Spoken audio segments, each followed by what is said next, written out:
ഇന്ന് നമ്മൾ ഡെലിവറിക്ക് വന്നേക്കുന്ന അങ്കമാലിയുള്ളത് ഈ വീട്ടിലോട്ടാണ് കേട്ടോ. അപ്പോൾ ഡെലിവറിക്കായിട്ട് കൊണ്ടുവന്നേക്കുന്നത് നമ്മളൊരു സ്റ്റഡി ടേബിളാണ്.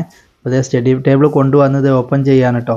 നമ്മുടെ ഈ വീഡിയോ കണ്ടിട്ട് അവസാനം നിങ്ങൾക്ക് ആർക്കെങ്കിലും ഈ പ്രൊഡക്റ്റ് ആവശ്യമുണ്ടെങ്കിൽ ഈ വീഡിയോൻ്റെ താഴെ ഡിസ്ക്രിപ്ഷനിൽ ഞാൻ ഡീറ്റെയിൽസ് എല്ലാം കൊടുക്കാം കേട്ടോ. അതുവഴി നിങ്ങൾക്ക് ഓർഡർ ചെയ്യാവുന്നതാണ്. അങ്ങനെ ഞങ്ങൾ വീണ്ടും മറത്ത് വെച്ചിട്ട് അത് ഓപ്പൺ ചെയ്യാണ്. ഇതൊരു സ്റ്റോറേജ് ടൈപ്പാണ് കേട്ടോ, അതിൻ്റെ സ്റ്റോറേജാണത്. അപ്പോൾ ഇവിടെ പ്രൊഡക്റ്റ് ഇപ്പുറത്ത് ഓപ്പൺ ചെയ്ത് ഫിക്സ് ചെയ്തുകൊണ്ടിരിക്കുകയാണ്. അതിൻ്റെ ലെഗ് രണ്ട് സൈഡ് ലെഗ് ഫിക്സ് ചെയ്യണം, പിന്നെ ആ സ്റ്റോറേജ് കൊണ്ടുവന്ന് ഫിക്സ് ചെയ്യണം. അപ്പോൾ അതൊക്കെയാണ് ഇന്നത്തെ പരിപാടി. അപ്പോൾ നമ്മുടെ ഈ കസ്റ്റമർ വരുന്നത് അങ്കമാലിയിലാണ്. അപ്പോൾ ഈ പ്രൊഡക്റ്റിൻ്റെ ഡീറ്റെയിൽസ് എല്ലാം ഞാൻ വീഡിയോൻ്റെ താഴെ കൊടുക്കുന്നുണ്ട് കേട്ടോ. ആവശ്യമുള്ളവർക്ക് അതുവഴി ഓർഡർ ചെയ്യാവുന്നതാണ്. അങ്ങനെ നമ്മളിത് ഫിറ്റ് ചെയ്ത് തുടങ്ങിയിട്ടുണ്ട്. ഇതിൻ്റെ രണ്ട് ലെഗും ഫിക്സ് ചെയ്ത് ടൈറ്റ് ചെയ്ത് കഴിഞ്ഞ് പിന്നെ തിരിച്ചു വെക്കണം. തിരിച്ചു വെച്ചതിന് ശേഷം പിന്നെ നമുക്ക് ആ സ്റ്റോറേജ് ഇതിൻ്റെ താഴെ പിടിപ്പിക്കണം.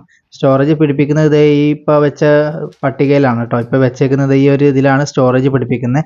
അപ്പോൾ നമ്മുടെ ഇവിടെ ഫിനിഷിംഗ് വർക്ക് കഴിഞ്ഞു. ഇനി നമുക്കിത് തിരിച്ചു വെക്കണം.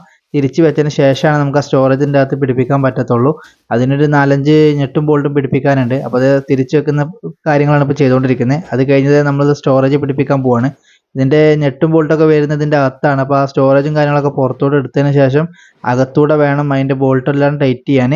അപ്പോൾ അതാണ് ഇപ്പോൾ ചെയ്തുകൊണ്ടിരിക്കുന്നത്. അത് കുറച്ച് ടഫായ വർക്കാണ് ഇത് ചെയ്യാൻ. നമുക്ക് ചില സമയത്തൊക്കെ പോയി തന്നെ 10 മിനിറ്റിൻ്റെ പരിപാടി ചിലപ്പോൾ 1 മണിക്കൂറൊക്കെ ഞങ്ങൾക്ക് പണി കിട്ടാറുണ്ട്. കാരണം അതിൻ്റെ അകത്ത് ആ ഹോള് കറക്റ്റ് കിട്ടാൻ നല്ല ബുദ്ധിമുട്ടാണ്.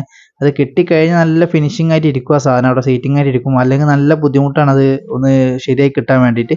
അപ്പോൾ അതിന് കുറച്ച് നേരം ഞങ്ങളൊന്ന് മെനക്കെട്ടു. അങ്ങനെ അവസാനം ഞങ്ങൾ ആ ഹോളെല്ലാം കറക്റ്റ് കിട്ടിയിട്ടോ, എല്ലാം കിട്ടി ഫുൾ ടൈറ്റ് ചെയ്തു. ആ സ്റ്റോറേജ് എല്ലാം തിരിച്ച് അതേപോലെ തിരിച്ച് വെച്ചുകൊണ്ടിരിക്കുകയാണ്. ഈ ബോക്സ് സ്റ്റോറേജ് വെക്കുന്നതിൻ്റെ മുമ്പ് വെയിറ്റ് അധികം ഇല്ല കേട്ടോ, പക്ഷെ അത് വെച്ച് കഴിഞ്ഞാൽ നല്ല വെയിറ്റാണ്. ഈ ഒരു സൈഡ് നല്ല കനായിരിക്കും കേട്ടോ. അപ്പോൾ നമ്മുടെ ബോക്സിനെ സ്റ്റോറേജ് എല്ലാം തിരിച്ച് വെച്ചിട്ടുണ്ട്, ഷെൽഫ് സ്റ്റോറേജ് എല്ലാം തിരിച്ച് വെച്ച് ഇനി നമുക്ക് ഇത് അകത്തോട്ട് വെക്കണം. ഇവിടെ കസ്റ്റമർ ഇല്ല കേട്ടോ. കസ്റ്റമർ ഏൽപ്പിച്ച ഒരാളെ ഒരു പുള്ളിയാണ് വന്നേക്കുന്നത്. കസ്റ്റമർ വിദേശത്താണ്. അപ്പോൾ ആ കസ്റ്റമർ ഇന്നലെ വിളിച്ചപ്പോൾ കോൺടാക്ട് ചെയ്തപ്പോൾ കസ്റ്റമർ ഇങ്ങനെ നമ്പർ തന്നായിരുന്നു. അപ്പോൾ ആ നമ്പറിൽ വിളിച്ച ആ പുള്ളി വന്നേക്കുന്നതാണ്. ഇവിടുത്തെ കാര്യങ്ങളൊക്കെ നോക്കുന്ന ഒരു പുള്ളിയാണ്. അപ്പോൾ നമുക്ക് ഇനി ഇത് അകത്തോട്ട് വെക്കണം. ഇവിടെ പുറത്ത് വെച്ച് ഫിറ്റ് ചെയ്ത് ഇനി ഇത് അകത്തോട്ട് കൊണ്ടുവെക്കുന്നതാണ്. അപ്പോൾ അത് കറക്റ്റ് സ്പോട്ടിലല്ല കേട്ടോ ഇത് കൊണ്ടുവെക്കാൻ പോകുന്നത്. ഇപ്പോൾ തൽക്കാലം ഒരു റൂമിലോട്ട് വെക്കാനാണ് അവർ പറഞ്ഞേക്കുന്നത് കസ്റ്റമർ. അപ്പോൾ അതാണ് ചെയ്തുകൊണ്ടിരിക്കുന്നത്. ഈ റൂമിൻ്റെ അകത്തോട്ട് വെക്കാനാണ് പറഞ്ഞേക്കുന്നത്.